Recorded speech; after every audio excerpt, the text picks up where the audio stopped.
తాకట్లో ఉన్న మీ బంగారాన్ని విడిపించి ఆ రోజు ఆన్లైన్ రేటుకి కొంటాం. Sharma gold company. నమస్కారం, వెల్కమ్ టు సుమన్ టీవీ. నేను గీతాంజలి. ప్రస్తుతం మనతో పాటు భారతీ శంకర పీఠం వ్యవస్థాపకులు, ప్రముఖ ఆధ్యాత్మికవేత్త, బ్రహ్మశ్రీ అన్నవరపు తిరుపతిమూర్తి అవధాని గురువు గారు ఉన్నారు. వారితో మాట్లాడదాం. గురుగారు నమస్కారం అండి. ఓం శ్రీ మహాగణాధిపతయే నమః.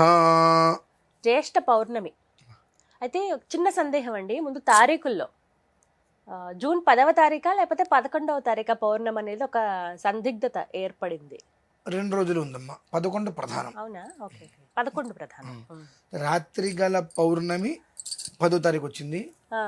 దేవతార్చనకి సంబంధించినటువంటి పౌర్ణమి 11 ఉదయం. జ్యేష్ఠ నక్షత్రం కూడా అప్పుడు మనకు కంప్లీట్ గా ఉంది కనుక అది 11వ తారీఖు ప్రధానంగా తీసుకోవాలి. 11 తీసుకోవాలి. అయితే విశిష్టత మాట్లాడదామండి. ప్రతి పౌర్ణమి ప్రత్యేకమే. అయితే ఈ మాసంలో వచ్చేటువంటి ఈ పౌర్ణమి విశిష్టత ఏంటి?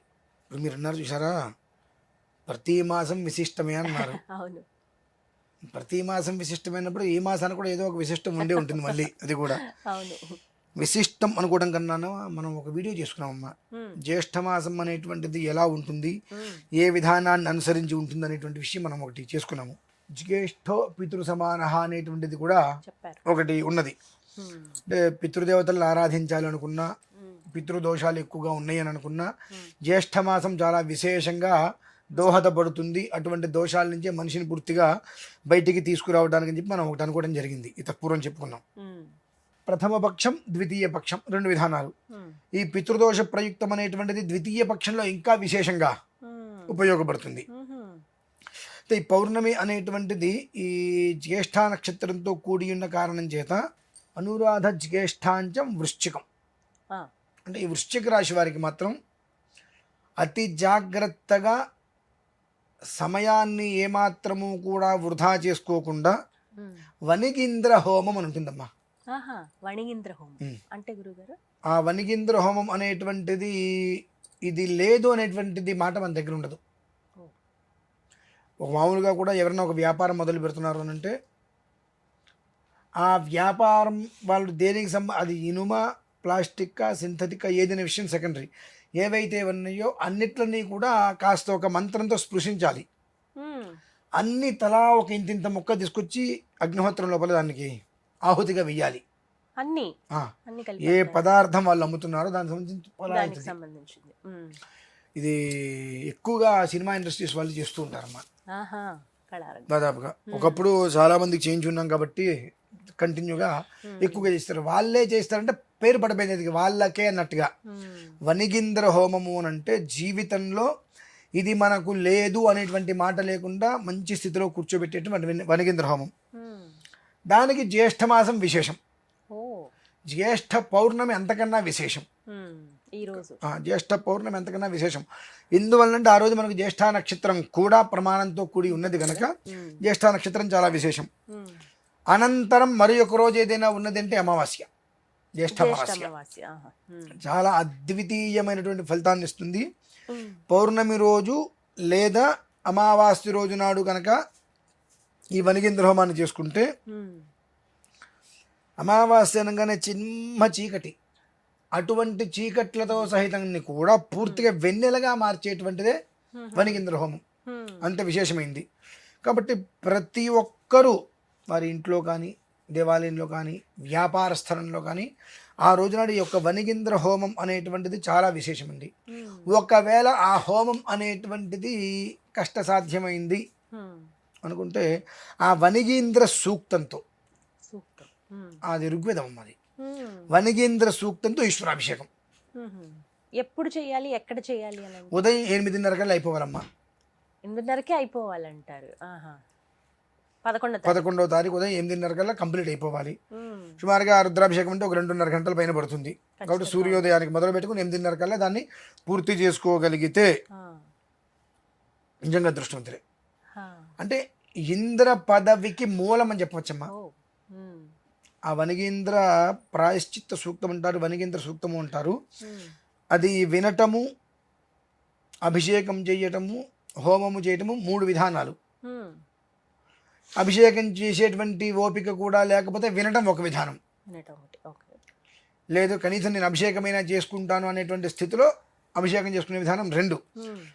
హోమం ఇంకా 3వ విధానం.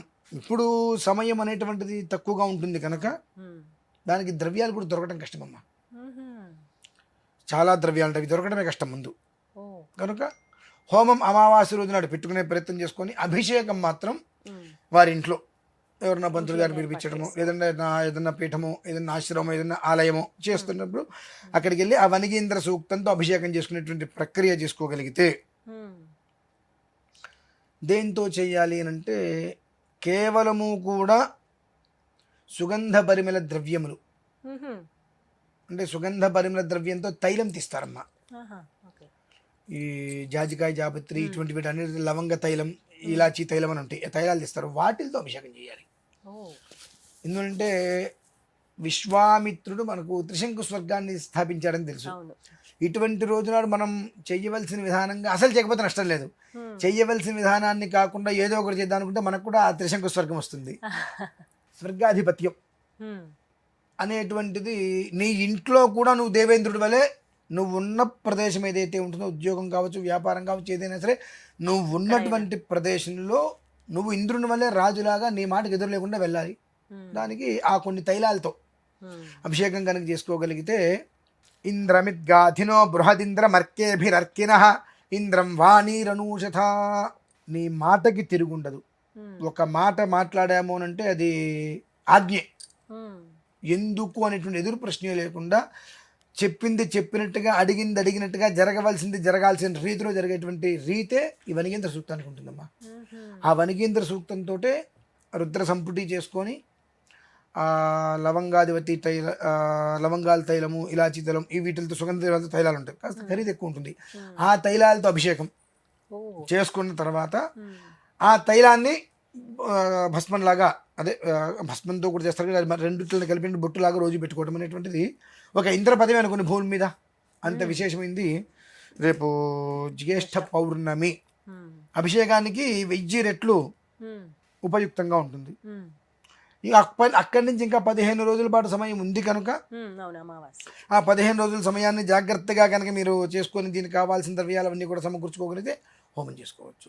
మీరు ఏ వ్యాపారం చేస్తున్నా, అది పూల వ్యాపారం కావచ్చు, మీరు చేసే ప్రతి వ్యాపారంలో ఉన్నటువంటి వస్తువులు ఏవైతే ఉంటే అన్ని తలా చిన్న చిన్న ముక్క మొత్తం తీసుకొచ్చి అక్కడ హోమంలో వేయాలమ్మా. అవన్నీ కూడా అవన్నీ వేస్తేనే అగ్నిహోత్రుడు మనం వేసేటువంటి ద్రవ్యాలన్నిటిని కూడా ఇంద్రాయ స్వాహ అంటే ఆ పదార్థాన్ని ఇంద్రుడికి అందిస్తాడు. అగ్నయే స్వాహ అంటే అగ్నిహోత్రునికి ఏ పదార్థం అయితే అగ్నయే స్వాహ అని మంత్రం చూసామో ఆ పదాన్ని మళ్ళీ ఆయన స్వీకరిస్తాడు. ఓం రామభద్రాయ స్వాహ అనుకుంటే ఆయనకి, నారాయణాయ స్వాహ అంటే ఈయనకంటే ఏ మంత్రంతో మనం స్వాహాకారం చేస్తామో ఆ పదార్థాన్ని ఆ అగ్నిహోత్రుడు తీసుకువెళ్తాడు. ఎలా తీసుకెళ్తాడు అంటే, మీ దగ్గర డబ్బు ఉంది, నా దగ్గర మంత్రం ఉంది, మీకు కావాల్సింది ఆయన దగ్గర ఉంది, అంటే భగవంతుడి దగ్గర ఉంది. కాబట్టి మీ డబ్బుతో ఆ ద్రవ్యాలు తీసుకొని నా అంటే బ్రాహ్మణి ద్వారా హోమంలో కనుక వేయించినట్లయితే, లేదా అభిషేకం ద్వారా చేసినట్లయితే ఈ ఒక్క అభిషేకంలో ఉండేటువంటి యొక్క మంత్ర బలాన్ని, మంత్ర విధానం మొత్తం కూడా ఆ చేయించినటువంటి వ్యక్తి దాని యొక్క భగవంతుడి దగ్గరికి ఇస్తాడు. ఇచ్చినప్పుడు భగవంతుడు నీకేది కావాలో అది మళ్ళీ నా ద్వారా తీసుకొచ్చి నీకు అందిస్తాడమ్మా. అది అక్కడ యజ్ఞ విధానం, అభిషేక విధానం దేనికి అంటే భగవంతుడి దగ్గర ఉన్నది వేరు, నా దగ్గర ఉన్నది వేరు, నీ దగ్గర ఉన్నది వేరు, మన ముగ్గురిని ఒక్కటి చేయడం ఆయన లక్ష్యం. అంటే ఏమిటి అంటే, నీ దగ్గర ఉన్నటువంటి డబ్బుతో ఈ ద్రవ్యాలు నువ్వు తీసుకో. షాపు వాళ్ళు 4 వెళ్తుంది, ముందు ఆ ద్రవ్యాలు కొనడం వల్ల 4కి 4 రూపాయలు కడుపున అన్నం తింటారు. అదే ద్రవ్యాలు నా చేతికి ఇచ్చావు, నేను ఇంకో 2 వేద పండితులతో నేను యజ్ఞం చేస్తాను, ఆ వేద పండితులకి నీ ద్వారా ఇచ్చే సంభావనతో 1 వారం రోజులు భుక్తి వెళ్తుంది. ఈ ఒక్క శక్తి అనేటువంటిది ఓం అగ్నయ స్వాహ, ఇంద్రాయ స్వాహ, ప్రద్యుమ్నాయ స్వాహ అనుకుంటూ చేసేటువంటి మంత్ర ప్రయోగాలు లేదా అభిషేకం, నమశంభవే చమయో భవే చ నమశంకరాజ చమయస్కరాజ నమశివాజ చ శివతరాజ హరాం హ్రీం హ్రూం హ్రైం హ్రోం హర అనుకుంటూ కొన్ని బీజాక్షరాలతో చేసేటువంటి అభిషేకం ఏదైతే ఉంటుందో ఆ అభిషేకం అనేటువంటిది ఆ భగవంతుని మంత్రముగ్ధుని చేసేస్తాం మనం. అంటే ఏ రకంగా ఆరాధన చేస్తే ఆయన మంత్రముగ్ధుడవుతాడో ఆ విధానంగా మంత్రాలతో అర్చించడం జరుగుతుంది. అర్చించి ఆయన దగ్గర నుంచి నీకు ఏది కావాలో అది తీసుకుంటాం. తీసుకున్న ఫలితం ఏదో ఒక ప్రసాద రూపంలో మీకు అందించడం జరుగుతుంది. అది ఈ యజ్ఞయాగాదులు, అభిషేకాలు, పూజలు అనేటువంటి వీటికి చాలా ప్రాధాన్యత. వీటికి కొన్ని రోజులు విశేషంగా చెప్పబడినందులో ఒకటి రేపు జ్యేష్ఠ పౌర్ణమి. ఇటువంటిది విశేషంగా త్రివర్గ నిలయాత్రస్థ త్రిపురమాలని చెప్పి మనకు అందులో కూడా స్వాత్మానందల విభూత బ్రహ్మాద్యానంద సంతతి పరా ప్రత్యక్షితి రూపా పశ్యంతి పరదేవత. ఇవన్నీ ఎందుకు ఎక్కడి నుంచి వస్తాయనంటే ఏదైతే నీకు కావాలో అది నువ్వు సంప్రాప్తం చేసుకోవాలి. అది నువ్వు సంప్రాప్తం చేసుకోవాలి అది ఎవరి దగ్గర అయితే ఉన్నదో వారి దగ్గర నుంచి మనం తీసుకోవాలి. వారి దగ్గర నుంచి మనం తీసుకోవాలి అని అంటే వారు ఎవరు చెబితే ఇస్తారు. అంటే అక్కడ ఏమొచ్చింది మళ్ళీ దైవాధీనం జగత్సర్వం. దైవాధీనం జగత్ మొత్తం భగవంతుడికి అధీనంలో ఉంది. మంత్రాధీనంతో దైవతం. ఆ దేవుడు ఎక్కడ మంత్రం యొక్క అధీనంలో ఉన్నాడు. తన్మంత్రం బ్రాహ్మణాధీనం. ఆ మంత్రం బ్రాహ్మణుడి యొక్క అధీనంలో ఉంది. బ్రాహ్మణో మమ దేవత.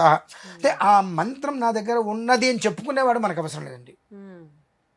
మంత్రం నిజంగా ఉన్నటువంటి వ్యక్తిని మనం తెలుసుకోగలగాలి. వాడు ఉంటుంది మరి నిజంగా మంత్రశక్తి మంత్రానుష్ఠానం ఉందేనంటే వాడు మూర్ఖంగానే ఉంటాడు.